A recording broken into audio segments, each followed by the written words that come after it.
Bienvenue à tous et à toutes, et aussi à nos visiteurs, visiteuses, en ce premier culte de l'année.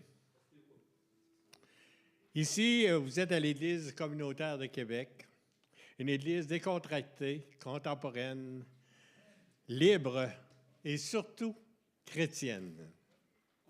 Nous sommes heureux d'être encore réunis en cette nouvelle année pour venir honorer notre Dieu. Vous savez, qu'en tant que membres de l'Église, nous sommes étroitement liés les uns les autres. Aussi rachetés que nous sommes par le même précieux sang de Christ. Nous débutons une nouvelle série, 12 semaines. Notre objectif, amener les membres à s'engager à mener une vie de disciple. Le terme de la série, devenir disciple. Voici un bel exemple dans Matthieu, chapitre 16, verset 24. Alors Jésus dit à ses disciples, « Si quelqu'un veut venir après moi, qu'il renonce à lui-même, qu'il se charge de sa croix et qu'il me suive. » Le titre du premier message de l'année, un engagement sacré. On peut rajouter à suivre Christ en tant que disciple. Le verset clé dans Luc, chapitre 9, verset 23.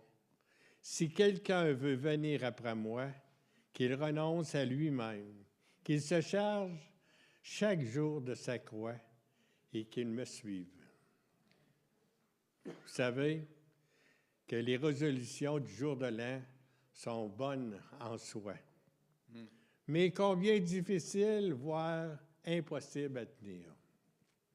Au jour de l'an, il vaut mieux prier. Les prières montent jusqu'au trône de Dieu, où elles ne restent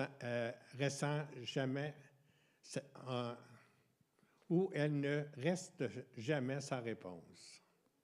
Maintenant, prions, rentrons à l'intérieur de nous et pensons à nos voisins, à notre famille, qui soient bénis par le Seigneur et qui réussissent à connaître Jésus dans l'année.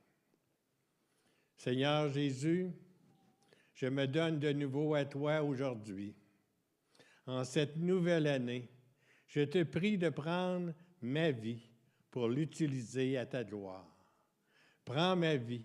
Elle doit être à toi seul, ô divin Maître. Garde-moi de pécher et de faire quoi que ce soit qui déshonore ton nom. Fais que je me laisse enseigner par le Saint-Esprit afin d'avancer avec toi. Ne permets pas que je demeure toujours au même point. Que cette année, ma devise soit « Il faut qu'il croisse et que je diminue. » Toute la gloire te revient. Aide-moi à te la laisser entièrement. Enseigne-moi à prier au sujet de toutes mes décisions. J'ai si peur de m'appuyer sur ma propre sagesse. Je le sais, Seigneur. La voix de l'homme n'est pas en son pouvoir. Ce n'est pas à l'homme, quand il marche, à diriger ses pas. Dans Jérémie, chapitre 10, verset 23. Aussi, Seigneur, guide-moi et rappelle-moi à chaque instant que mon corps est le temple du Saint-Esprit, que cette vérité merveilleuse guide toute ma conduite. Aussi, Seigneur Jésus, puisse cette année être l'année de ton retour, que cette espérance illumine mon cœur tout au long de l'année pour me libérer de tout ce qui pourrait me retenir ici-bas et me garder vigilant dans l'attente de ton retour. Je t'ai prié au nom de Jésus pour ta gloire, Père. Comme on est dans le temps de la neige, du froid, puis on va dans la forêt, alors j'ai écrit la chanson « Je crois en toi, Père », après une marche dans la forêt. de dire merci pour cette beauté de la nature qui met autour de nous, même si elle est toute blanche, toute gelée, elle est belle quand même. Je crois en toi, Père, par le souffle de ton esprit, d'aussi loin que le son de la mer, les yeux de mon cœur s'émerveillent de voir la vie en symphonie.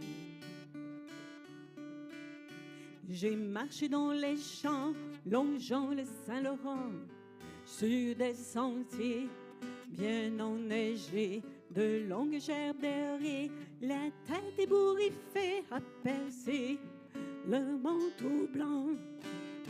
Je crois en toi, Père, par le souffle de ton esprit, d'aussi loin que le son de la mer, les yeux de mon cœur s'émerveillent de voir la vie en symphonie. J'ai regardé le ciel, contrastait tout de blanc, une envolée d'oiseaux de chant flottait sur une vague des bruyants répandants de flocons qui étincellent. Je crois en toi, Père, par le souffle de ton esprit, d'aussi loin que le son de la mer, les yeux de mon cœur s'émerveillent de voir la vie en symphonie. Entré dans la forêt, près des puces vertes, m'ont accueilli dans le château, fraîcheur dans l'air du temps où gazouillent les oiseaux dans le vent, chantant du haut. Je crois en toi, Père, par le souffle de ton esprit, d'aussi loin que le son de la mer, les yeux de mon cœur s'émerveillent de voir la vie en symphonie. J'ai franchi un ponceau au bas d'une colline, coulait la vie dans le ruisseau, brillait glace au soleil, concerto sans pareil, en solo, la voix de l'eau. Tout le monde! Je crois en toi, Père, par le souffle de ton esprit, d'aussi loin que le son de la mer, les yeux de mon cœur s'émerveillent de voir la vie en symphonie. Une dernière fois. Je crois en toi, Père, par le souffle de ton esprit, d'aussi loin que le son de la mer, les yeux de mon cœur s'émerveillent de voir la vie en symphonie, de voir la vie en symphonie.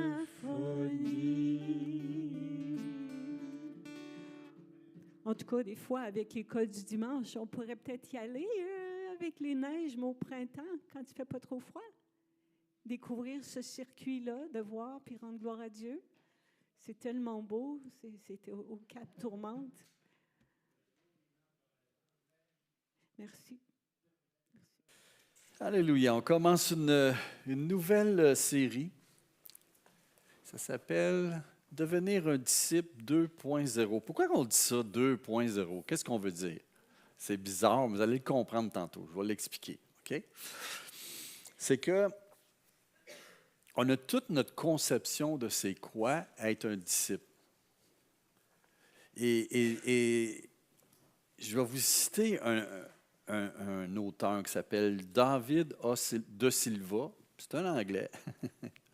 Et il a écrit un livre qui s'appelle « Transformation ». Et ça s'intitule « Transformation, le cœur de l'Évangile que Paul prêche ». Et qu'est-ce qu'il disait David? Il dit, la compréhension que des fois nous avons dans l'Église, c'est que des fois on réduit l'Évangile. Qu'est-ce qu'il veut dire par là? C'est qu'on réduit la signification, puis on limite qu'est-ce que c'est la bonne nouvelle. En général, c'est quoi? Dans les églises, on a les 4 lois spirituelles, le pont et tout ça, c'est bien. Si on prend l'exemple du pont, tu es pécheur, premier point. Dieu t'aime, tu es pécheur, tu es séparé de Dieu. Jésus est venu sur la terre, il est mort sur la croix pour toi, pour que tu sois pardonné. Et si tu crois, tu es sauvé pour l'éternité. Et ça arrête là. Des fois, c'est comme avoir le billet du train, je suis dedans, c'est ça qui est important. Mais l'Évangile que Paul prêche, c'est des fondations. C'est une fondation de dire, j'ai l'assurance de mon salut. Mais il y a d'autres pierres, d'autres fondations que Dieu veut faire dans ta vie. Ce n'est pas simplement savoir que tu es pardonné puis tu t'en vas au ciel. Dieu veut, il y a des éléments dans l'Évangile qui parlent de transformation. Il parle de transformation. Et je vais conter une petite histoire. Parce que devenir un disciple 2.0, c'est dans le sens d'améliorer notre vie de disciple. C'est ça l'objectif. Et ça me fait penser, vous avez déjà entendu cette histoire, je l'ai déjà contée ici, puis je la raconte à ma manière, OK? À un moment donné, c'était un enfant qui était orphelin, vivait dans la rue. Et les parents qui étaient tellement... pas les parents, mais un couple voulait avoir des enfants, puis ils voyaient cet enfant-là à l'orphelinat, vivait dans la rue, volait, etc. Ils ont été pris de compassion. Et puis, ils ont décidé d'adopter l'enfant, de le sortir de la rue et de l'inviter chez eux. Et de le prendre, qu'il devienne leur fils. Et les parents étaient tous contents, puis le fils aussi. Il dit, moi, je ne dormirai pas dehors, je vais dormir en dedans. Tu sais. Puis, il avait tout préparé sa chambre. Il avait mis des jouets avant la journée qui vienne, tout ça. Là, tu sais, tous les papiers que ça fallait remplir, les avocats, tout ça. Fait que là, il avait tout préparé la chambre. Il avait fait un beau lit.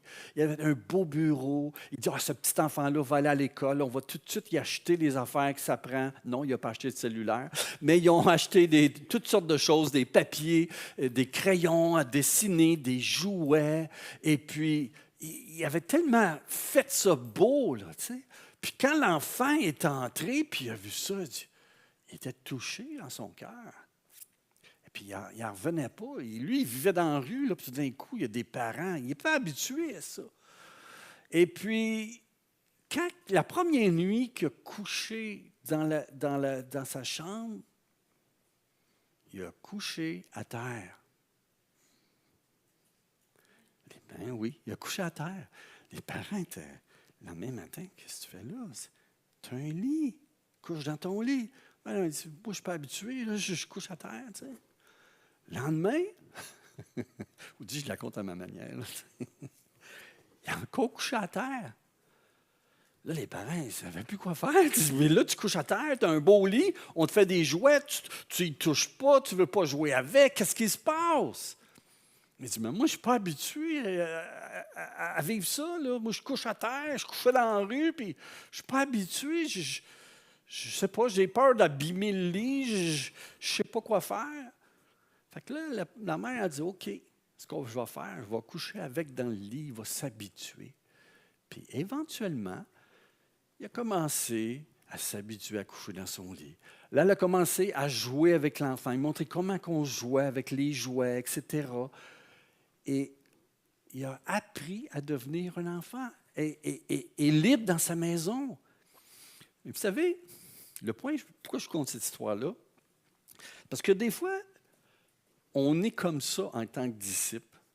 Dieu a tout fait pour qu'on vive une vie chrétienne dans la joie, dans l'amour. Toutes les choses que Dieu a prévues pour nous. Mais nous, on est comme ce petit enfant-là, puis on se contente de peu.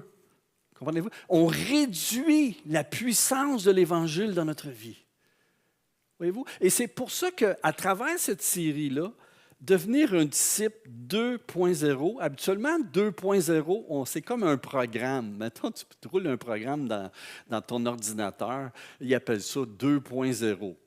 C'est dans le sens que c'est une version améliorée. On enlève les bugs, qu'est-ce qui ne fonctionnait pas dans le programme pour l'ordinateur ou pour ta TV, peu importe. Mais c'est une version 2.0, une version améliorée. Et c'est ça l'objectif que je veux vous amener, c'est qu'à travers cette série, ce qu'on va regarder ensemble, c'est la version 2.0 d'une vie de disciple. Que nous puissions ensemble vivre une vie de disciple 2.0. Comprenez-vous? 2.0. Une version améliorée. Alléluia. Une version améliorée. Et qu'est-ce que David il dit? C'est ça. Il dit la compréhension de Paul c'est de l'appel à devenir un disciple, l'appel à une foi vivante et salvatrice dans le sens d'expérimenter le salut de Dieu, ne différait pas de l'appel de Jésus. Ce n'était pas « crois en l'efficacité de ma mort et de ma résurrection et tu seras sauvé quoi qu'il arrive ». Mais c'était également « si quelqu'un veut venir après moi, qu'il renonce à lui-même et qu'il se charge de sa croix chaque jour et qu'il me suive. » Il y a un appel à, comment je peux dire ça? Un appel à vivre une transformation dans notre vie. Une transformation qui va prendre place dans notre vie. Et le premier sermon, je veux parler ce matin, c'est vous faire réaliser que lorsque nous sommes devenus chrétiens, nous sommes entrés dans une relation d'alliance avec Dieu. C'est un engagement, le salut. C'est bizarre, hein? Oui, c'est un don de Dieu. On va le voir tantôt, c'est un don de Dieu. C'est Dieu qui a pris l'initiative. On n'est pas sauvé par nos œuvres. Mais lorsqu'on reçoit Christ, on entre dans une relation dans laquelle ça nous engage. On donne notre vie au Seigneur. Amen. On s'engage dans une relation, ce que Dieu devient notre Dieu. Et que nous, on fait partie de son peuple, appelé à le refléter dans notre vie, à vivre pour sa gloire. Alléluia. Devenir un disciple 2.0. Donc, et comment ça fonctionne? Dans l'armée du salut, on a un soldat. Oui, soldat, mais on a comme une alliance. On a expliqué tout ce que ça signifie être un disciple 2.0. OK. À travers différents domaines de notre vie, qu'est-ce que devrait être notre vie en tant que disciple de Jésus?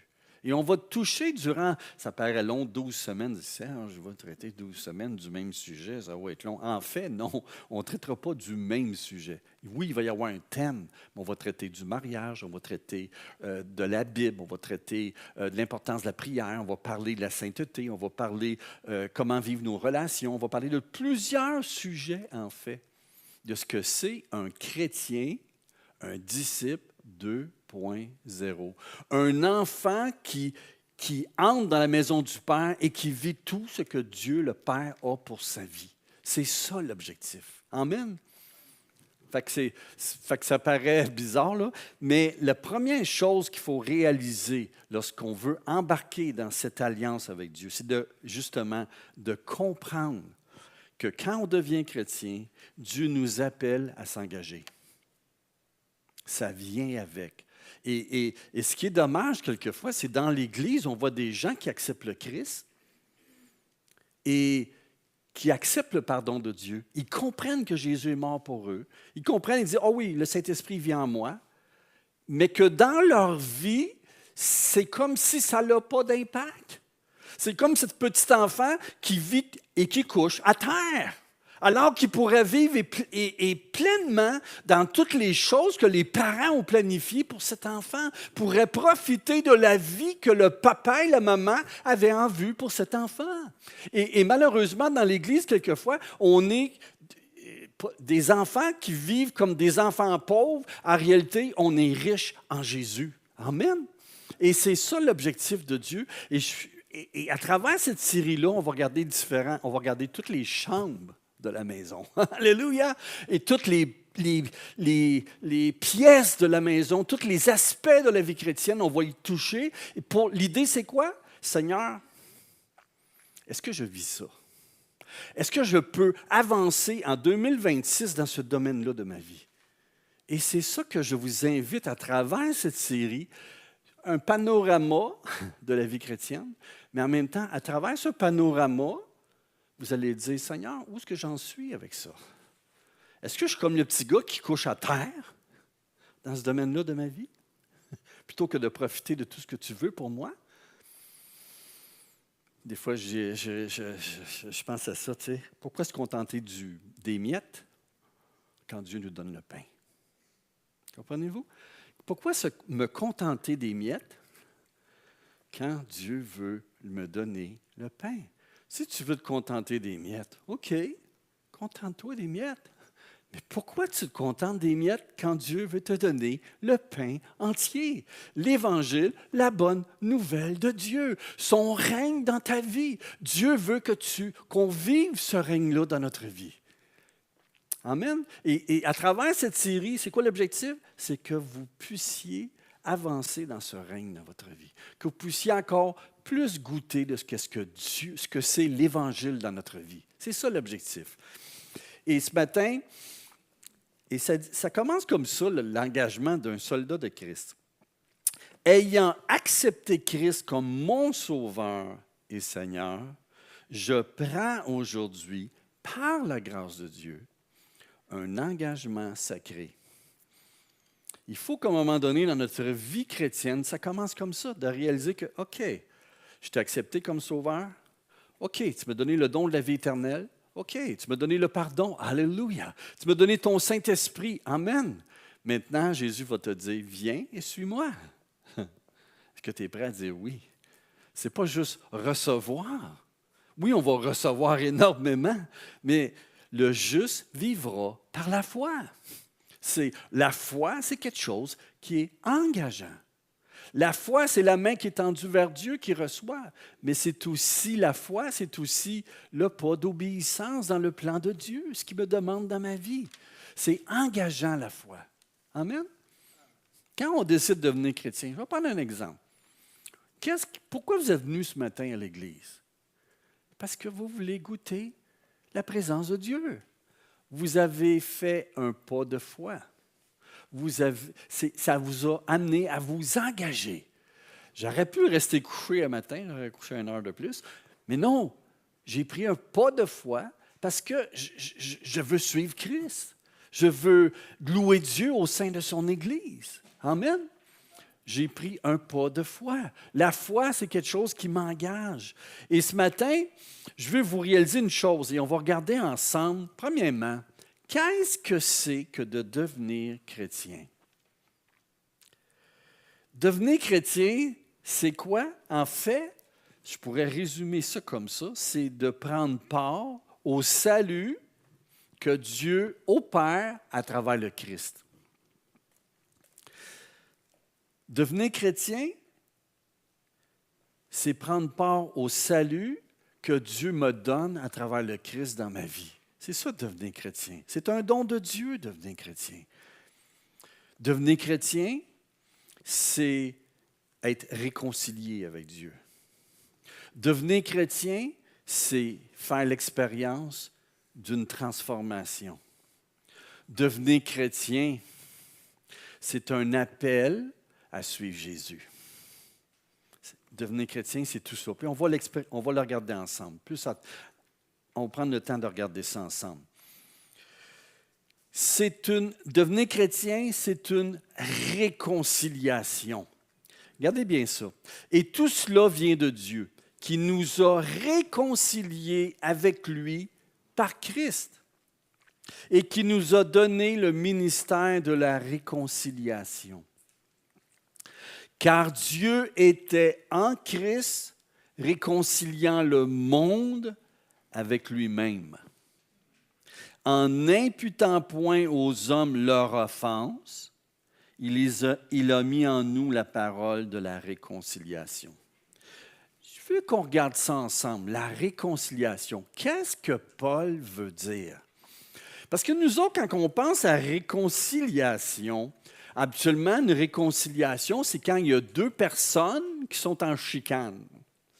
Ça vous a jamais arrivé d'avoir un conflit avec quelqu'un, sûrement, si vous êtes humain, à moins que vous n'ayez aucune relation. Ça nous arrive à tout le monde d'être en conflit avec quelqu'un. Parce qu'on est des êtres imparfaits, on se blesse ou on se déçoit, on fait quelque chose qui blesse l'autre. Des fois, ce n'est pas toujours volontaire. Des fois, on fait quelque chose, puis on s'en aperçoit après. « Oh, elle n'aime pas ça que je fais ça. Je laisse mes bas traîner. Moi, j'étais chez nous tout seul. Là, je laisse mes bas traîner dans le coin. C'est pas grave. La fin de semaine, je vais les laver. Mais là, c'est pas pareil. On vit ensemble. » Fait que là, il faut que je mette ça dans un plat, dans un bac blanc. Là, je mets ça là dans mon linge sale. Mais, quand il y a une chicane entre nous, qu'est-ce qu'on fait? On va voir la personne, puis on lui demande pardon. Ou qu'est-ce que tu as qui ne va pas? J'ai-tu fait de quoi qui t'a blessé? Ben ouais, mais quand tu dis ça, ah ouais, je m'excuse, je te demande pardon. Et qu'est-ce qu'il y a? On se pardonne l'un l'autre, on se réconcilie. OK. Mais je veux vous faire comprendre une chose ce matin. Quand que Dieu dit, on a été réconciliés avec Dieu, c'est pas comme si c'était deux personnes qui étaient en chicane l'un avec l'autre. C'est pas ça, là. La réalité, c'est que, en fait, c'est beaucoup plus grave que cela. La race humaine s'est rebellée contre Dieu. Et à cause de cela, elle encourt un jugement. On était rebelles à ce que Dieu règne sur notre vie. Il est le Créateur. Il a créé l'univers, il nous a créés pour sa gloire. Et nous, on a décidé que Dieu, on le sort de nos vies. Conséquence, on est perdu. Et on mérite le jugement éternel. Et qu'est-ce que Dieu a fait? Il aurait pu dire, c'est fini, poum! Je chasse l'humanité, c'est fini, on en crée une nouvelle. C'est pas ça qu'il a fait. Qu'est-ce qu'il a fait? Il n'a pas dit, je vais balayer tout ça, puis c'est fini. Non, il a décidé de prendre l'initiative. Je vais venir sur cette terre, mon Fils va venir, à travers le Christ, Dieu a fait le sacrifice de donner sa vie pour pouvoir nous pardonner, 2, et pouvoir nous restaurer dans une relation avec Dieu, qui est le roi. Voyez-vous, quand on parle d'une réconciliation, c'est pas juste je te demande pardon, puis comme deux copains, puis on se pardonne, puis on continue. C'est beaucoup plus grave que cela. On était perdus. On méritait le jugement. Et Jésus est venu sur terre et il est mort à la croix. Il a subi le jugement pour moi et pour toi. C'est beau. Et si ce n'était pas nécessaire, Jésus l'a dit, que cette coupe s'éloigne de moi. Mais s'il n'y a pas d'autre moyen, il a donné sa vie. On était perdus. Et ce n'est pas une question de demander pardon à Dieu, là. Comprenez-moi. C'est pas, même ça, on est tellement rebelles qu'on ne veut rien savoir. C'est dans notre nature. On s'éloigne tout le temps du plan de Dieu. La Bible dit que la chair, même si elle voudrait, elle ne se soumet pas à Dieu. C'est notre nature humaine, on est comme ça. Et Dieu, il nous a tellement aimés qu'il a dit, moi, je vais venir sur la terre, puis je vais mourir sur la croix pour qu'ils puissent être délivrés, recevoir le pardon et que je puisse les restaurer dans leur être entier pour qu'ils puissent devenir ce que j'ai toujours planifié.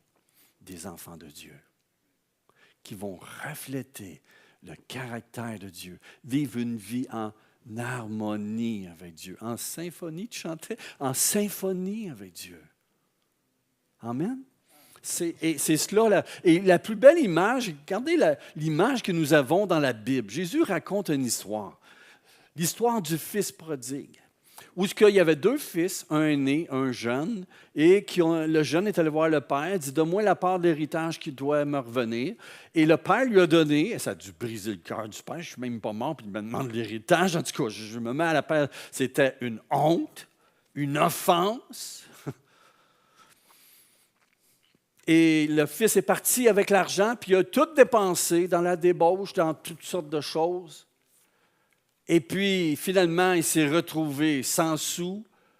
Il a commencé à travailler je vous le raconte de ma manière, vous avez cette histoire dans Luc chapitre 15, la parabole du fils prodigue. Et le fils il a réalisé les conséquences de ses actes. Je suis malheureux. Je voudrais manger, je ne peux même pas manger. Je ne peux même pas manger ce que les cochons mangent. Je le sais, c'est mon père, c'était bien mieux. Même les serviteurs ont de quoi manger. Je sais ce que je vais faire. Je vais retourner vers mon père.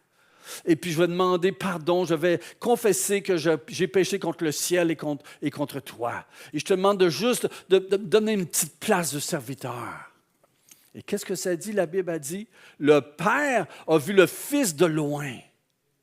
Et ça dit qu'il est couru vers le fils. Et là, le fils était tout surpris, sûrement. Il ne s'attendait peut-être pas, il n'était pas sûr. Il peut-être connaissait un peu la bonté de son père. Il a dit, je vais peut-être avoir une petite place pour travailler, dans le shed, dans le fond du champ, là, avec ses serviteurs. Mais au moins, il va survivre. Il va être bien mieux ce que je suis. Le père, il a pris le fils dans ses bras. Et là, il a dit, là, le fils confesse toute son affaire. Je ne mérite pas d'être appelé ton fils, puis je vais prendre juste la place d'un serviteur. Puis il a dit, il n'a pas dit ça suffit, il a dit, allez tuer le veau gras, amenez la robe, les sandales, mettez-y la bague comme d'autorité d'un fils, et faisons la fête. Tuons, tu sais, le cochon qu'on gardait, ou le veau qu'on gardait plutôt, le veau qu'on gardait, qu'on engraissait pour la fête à la fin d'année, pour un grand événement, mais le voici le grand événement. Tu sais, ce veau-là, tuez-le, mettez-le sur le grill, puis let's go, on va faire une fête, parce que mon fils qui était mort est revenu à la vie. Il faut comprendre une chose. Quand on devient chrétien, c'est comme le fils qui revient. Mais je veux vous expliquer une chose. Si on prend juste cette histoire-là et on dit, voici l'Évangile, il y a quelque chose qu'on ne comprend pas. C'est que la réalité, c'est une partie de l'Évangile. On revient à Dieu. Mais la réalité, c'est que Dieu est allé nous chercher. Comprenez-vous? On ne serait jamais possible de revenir à Dieu si le Père n'avait pas manifesté son amour. Et il l'a fait par le Christ. Il est mort sur la croix pour que tu puisses revenir. Il a envoyé son esprit, un chrétien, ou une manière de t'annoncer l'Évangile pour qu'un jour tu dises, oui, c'est pour moi. C'est le Père qui a fait ça. Il a envoyé ses ouvriers pour que tu puisses entendre la bonne nouvelle que Dieu est prêt à te pardonner et faire de toi son enfant. Et lorsque tu dis oui, tu reviens vers le Père. Et qu'est-ce qui arrive? Le Père t'accueille. Amen. Alléluia. C'est une réconciliation. La Bible dit, car Dieu a tant aimé le monde qu'il a donné son Fils unique, afin que quiconque croit ne périsse point, parce que c'est ce qu'on mérite, c'est ce qu'on s'en allait. C'est carrément ça. Mais ne périsse point, mais qu'il ait la vie éternelle. La vie éternelle, une communion avec Dieu. Dieu devient ton papa. Et là, bienvenue dans la maison de Dieu. Amen. Bienvenue dans la maison de Dieu. Oui, c'est le pardon. Oui, c'est l'accueil. Ça l'a coûté le Fils. Mais c'est pour ça que tu peux revenir au Père et il va t'accueillir. C'est certain. Amen. C'est une réconciliation. Prendre part au salut de Dieu, c'est d'être réconcilié avec Dieu. Plus que juste des amis, c'est avec le Dieu créateur, lequel on était rebelle. Et il a fait tout ce qu'il faut pour qu'on puisse être pardonné et être transformé et revenir à lui. C'est ça la réconciliation. Deuxième chose, l'Évangile, c'est une transformation. L'Évangile, ce n'est pas juste une réforme. Quand on devient chrétien, ce n'est pas de dire « Ah, je vais vivre d'une meilleure façon, parce que je me sens un petit peu coupable. » Ou « Ah, une résolution de nouvelle année. » Il n'y a rien de mauvais là-dedans. On est dans cette ère-là, dans cette pensée-là de progresser, et c'est correct. Mais ce n'est pas ça, une transformation. Ce n'est pas une réformation de ma vie.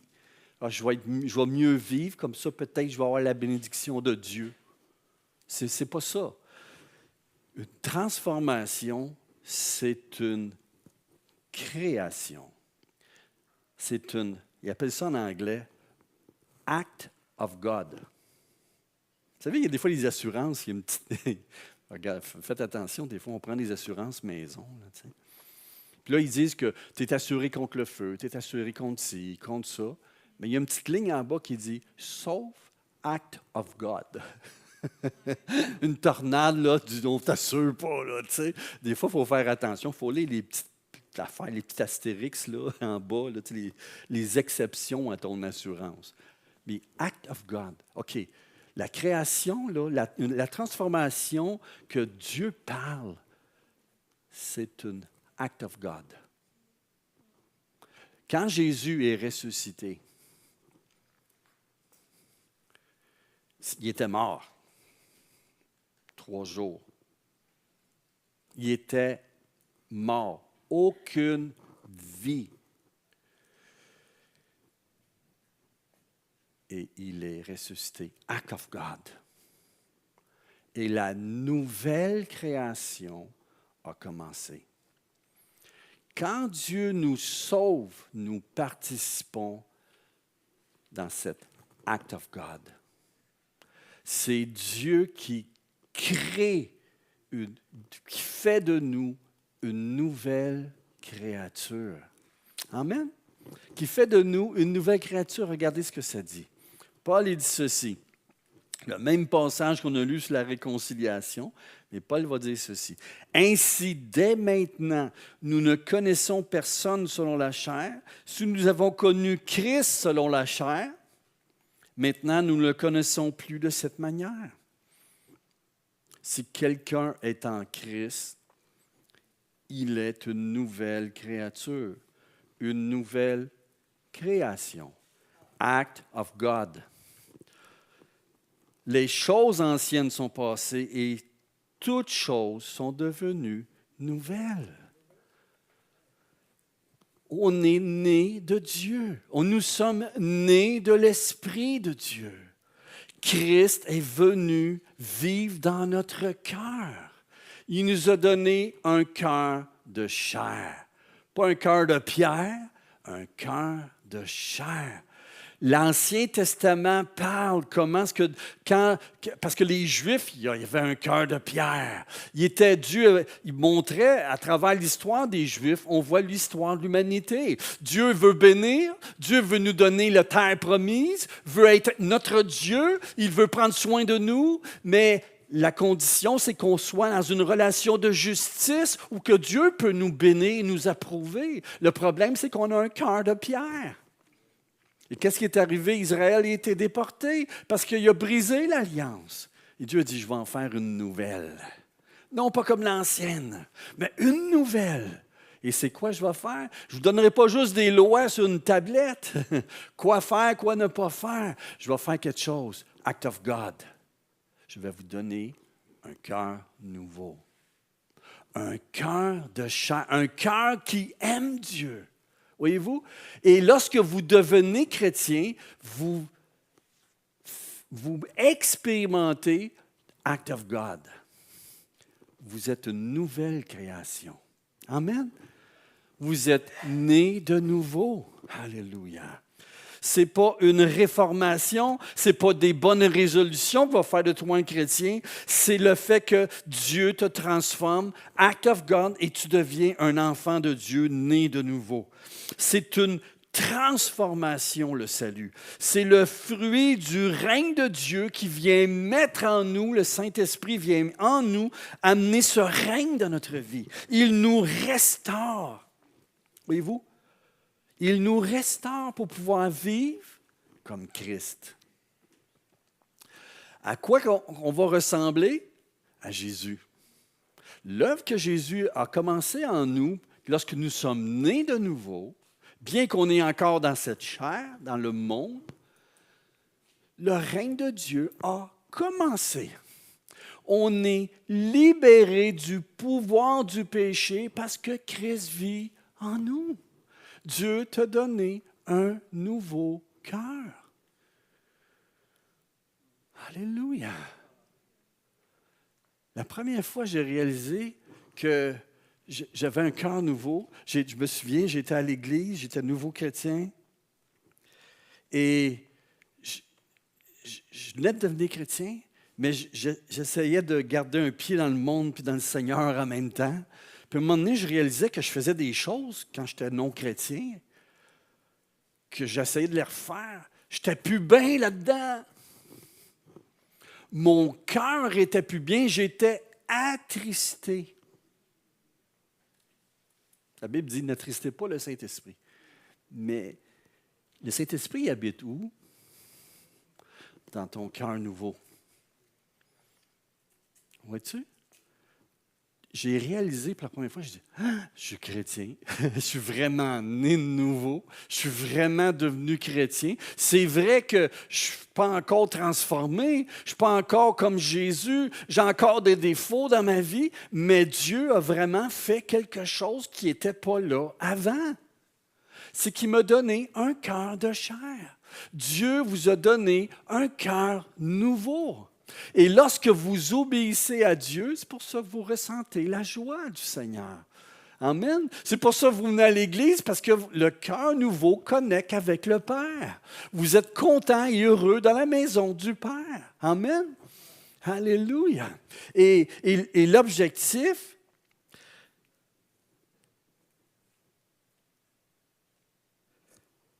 c'est de développer ce potentiel qui est en vous. Amen. L'objectif que Dieu cherche, et pourquoi on vient à l'Église, entre autres, c'est parce qu'on veut, en tant que chrétien, tout ce que Dieu a mis en nous, ce cadeau, qu'on puisse le développer et en profiter à 100% pour sa gloire. Comprenez-vous? Ce n'est pas quelque chose que vous changez. C'est quelque chose que Dieu, act of God, il est en toi. Il est en nous. La capacité, c'est ça que la Bible dit, c'est ça que Paul dit. Toutes choses sont devenues nouvelles. Christ vit en toi. Tu as le potentiel d'aimer comme Christ nous a aimés. Tu as le potentiel d'être patient comme Jésus est patient. Mais il faut le faire développer. C'est ça l'objectif de la vie. Ce qui m'amène à mon troisième point. Il n'y a pas de piège, là. Mais il faut réaliser que bien que Dieu, act of God, il a fait ça en moi, il y a un combat entre la chair et l'esprit. On est entré dans un combat. Il y a plusieurs images que Dieu, Jésus et Paul l'apôtre Paul, son enseignement, les apôtres vont utiliser différentes illustrations pour nous comprendre cette réalité de combat que nous sommes entrés dedans en tant que chrétiens. Le combat que nous vivons, le combat de la foi, le combat entre la chair et l'esprit, l'émondage. Tu sais ce que ça dit? Jésus dit, « Je suis le cep et vous êtes mes serments. Tout serment qui est en moi et en qui je suis va porter du fruit. » Si vous êtes devenu chrétien, c'est ce que vous vivez. Déjà, il y a un fruit dans votre vie. Des fois, les gens ne le voient pas, mais vous le savez. Parce que vous n'êtes plus bien dans le mal, mais lorsque vous faites le bien, vous êtes heureux. C'est quoi ça? C'est le royaume de Dieu. Parce que ce n'est pas naturel. L'homme est rebelle à Dieu. Mais lorsque vous dites oui à Dieu, puis vous êtes bien dans les choses de Dieu, bien, c'est la preuve que Jésus, act of God, c'est là dans ta vie. Mais il y a un combat. Regardez ce que Paul dit. Mais vous, ce n'est pas... je voulais parler de l'émondage. C'est vrai, Christ demeure en vous, Et tout de suite après, Jésus dit, et si vous êtes un serment dans le cep, c'est du raisin, ça, un sarment, une branche. Qu'est-ce que le Père va faire? Pourquoi? Pour qu'on porte plus de fruits. Voyez-vous? L'image est mondée. Plus de fruits. Qu'est-ce que Dieu veut faire dans ta vie? Ah, tu portes du fruit. Tu as un cœur nouveau. Act of God. Qu'est-ce que Dieu veut? Alléluia. Vous grandissiez. Plus de fruits. Avez-vous faim et soif de Dieu? Avez-vous faim et soif de voir Christ habiter encore plus pleinement dans votre vie? Moi, je le veux. Moi, je le veux. Amen. Ah, est-ce que j'ai des luttes? Oh, oui, j'ai des luttes. J'ai dans le combat. La chair ne veut pas, l'esprit veut, mon cœur veut, mais j'ai des vieilles habitudes. Ma vieille cassette est là. Les tentations sont là. Il y a un combat. Mais l'émondage, c'est de coopérer avec ce que Dieu veut faire dans notre vie. Le combat, c'est aussi prendre les armes de Dieu. Il y a un combat, il faut prendre les armes de Dieu. L'ennemi, le monde, est contraire au plan de Dieu. Et ma chair me pousse vers le monde. Donc, si je ne prends pas les armes de Dieu, c'est sûr que le diable va faire son œuvre dans ma vie. Et le royaume de Dieu va moins paraître. Ça va être des mauvaises herbes qui vont pousser. Il faut de l'émondage, là. Voyez-vous? Il faut qu'il y ait devenir chrétien, c'est un appel à s'engager. Mais vous, ce n'est pas ainsi que vous avez appris Christ. Appris Christ. Si du moins vous l'avez entendu, et si conformément à la vérité qui est en Jésus, c'est en lui que vous avez été instruits. À vous dépouiller eu égard à votre vie passée. Tu ne peux plus rester le même. Vivre de la manière que tu vivais avant. Tu dois vivre d'une nouvelle manière. Tu dois prendre soin du fruit dans ta vie, de cette nouvelle vie, act of God, que Dieu a mis en toi. Et cet act of God veut produire du fruit dans ta vie. Amen. Du vieil homme qui se corrompt dans les convoitises trompeuses. Donc, il dit se dépouiller, être renouvelé dans l'esprit de votre intelligence, comprendre plus la parole de Dieu, comprendre le plan de Dieu, qu'est-ce que Dieu veut pour ma vie dans différents domaines de ma vie, et à revêtir l'homme nouveau, créé, act of God, selon Dieu, dans une justice et une sainteté qui produit la vérité. Apprendre de Christ, c'est plus que juste « Ah, Dieu a pardonné mes péchés ». Oui, c'est vrai, c'est le début de la vie chrétienne, mais c'est aussi une vie entière que Dieu veut transformer, que Dieu m'appelle à changer avec lui. Amen.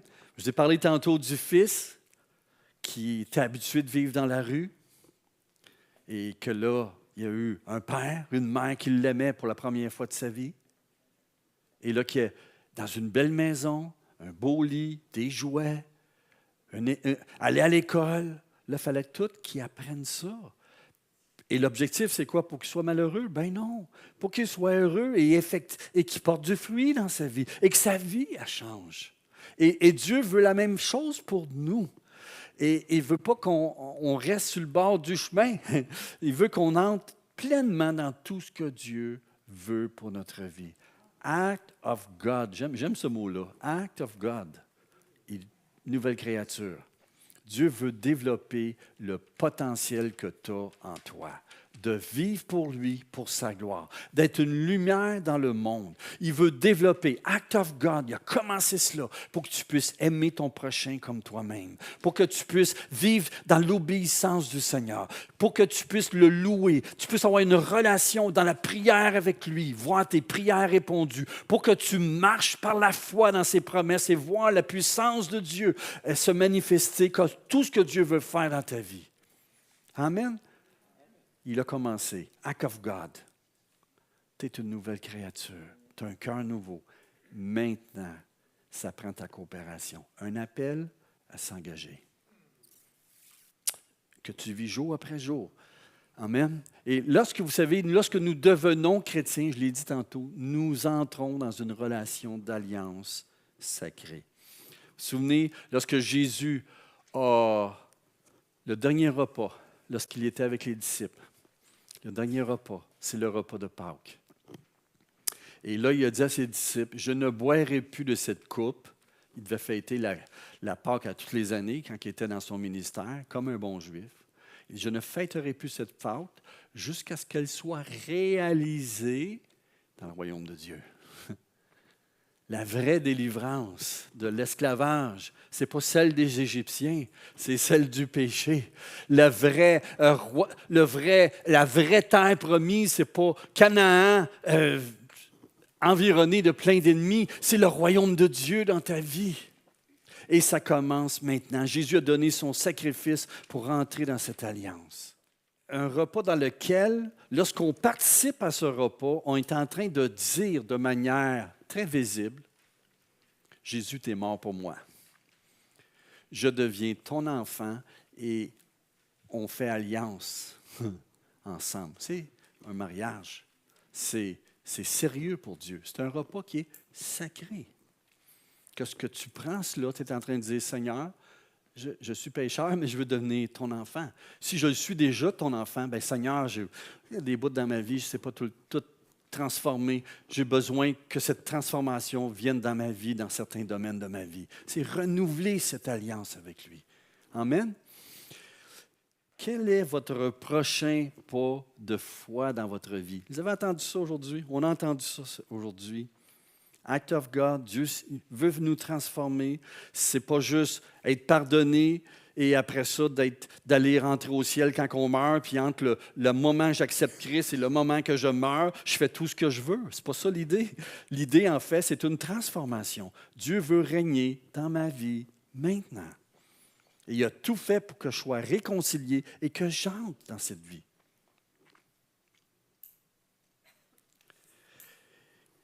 Et quel est votre prochain pas de foi lorsque vous êtes rendu avec Dieu dans votre vie? Est-ce que vous avez jamais reçu Jésus comme sauveur? C'est peut-être le bon moment de prendre cette décision de foi, mais je pense que la plupart, vous l'avez fait, mais quand même, si ce n'est pas fait, acceptez-le, le Seigneur, dans votre vie. Act of God, vous avez besoin de cela. Être chrétien, ce n'est pas vivre une réforme. Être chrétien, ce n'est pas même se comporter comme un chrétien. Être chrétien, act of God. C'est une nouvelle création. L'œuvre de Christ. Et ça, comment ça se fait? Tu acceptes Christ. Tu reconnais tes pécheurs, tu l'invites tu reçois le cadeau que Dieu te donne à travers la mort et la résurrection de Christ. Tu lui demandes de venir dans ta vie. Il va faire l'œuvre. Amen. Deuxièmement, je vais prendre le temps d'évaluer la manière dont je vis ma vie de disciple. Vous avez ça dans votre bulletin que je vous ai donné. Et je demanderai au Seigneur de m'aider en 2026 à progresser. L'émondage. L'émondage, le Père le fait, mais en autant que nous, on veut aussi. Dieu ne le fera jamais contre nous. Il veut nous émonder jusqu'à temps qu'on comprenne. Est-ce qu'on est prêt à dire, oui Seigneur, je veux que tu m'émondes. Je veux porter plus de fruits. Et peut-être c'est ça cette année, les prochains 3 mois, les 12 semaines qu'on va vivre. Peut-être c'est ça. Peut-être pour vous, c'est prendre la décision de prendre part à la série d'enseignements, devenir un disciple 2.0. Peut-être de persévérer durant ces 12 semaines-là, de dire, je vais être présent, puis je vais y participer, puis je vais prendre le temps de faire toutes les pièces de ma vie, comme la maison, comme le fils, puis de dire, Seigneur, est-ce que je vis tout ce que tu as pour moi dans ce domaine-là? Non, mais on va le régler ensemble. Amen? Je vais prendre la décision de développer un plan concret pour conformer ma vie au royaume de Dieu. Parce que c'est ça que nous allons parler dans les prochaines semaines. Mais je vais prendre le temps de développer un plan concret. Amen? Prenez le temps. Si vous ne cultivez pas votre jardin, votre relation avec Dieu, votre vie, qu'est-ce qui va arriver? Les mauvaises herbes vont pousser. Avez-vous déjà vu un jardin qu'on laisse à lui-même? Pas grand-chose qui pousse là, juste des mauvaises herbes. C'est la vieille nature, la chair qui domine dans notre vie. Mais si on prend le temps de cultiver avec Dieu, qu'est-ce qu'il promet? De nous émonder et on va porter plus de fruits. Amen.